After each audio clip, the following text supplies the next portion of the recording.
Hello guys and welcome back to my channel. So in this video I will show you that how to delete a reposted video on a TikTok.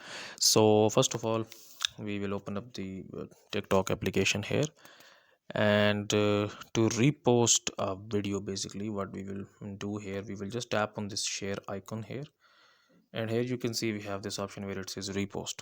So when we tap on this one, here it says that you reposted this video, and when then again we will go into our profile here, and here you can see that we have this reposted icon here. So these are the these are videos that we reposted here. So now in order to delete this video, we don't have the option to delete these videos because these videos are not uploaded by us. These videos are uploaded by some other accounts. We just reposted them. Okay, so what we can do here, we can just remove these videos from this reposted list. And how we can do this, we will just go on there, tap on this share icon, and remove repost here.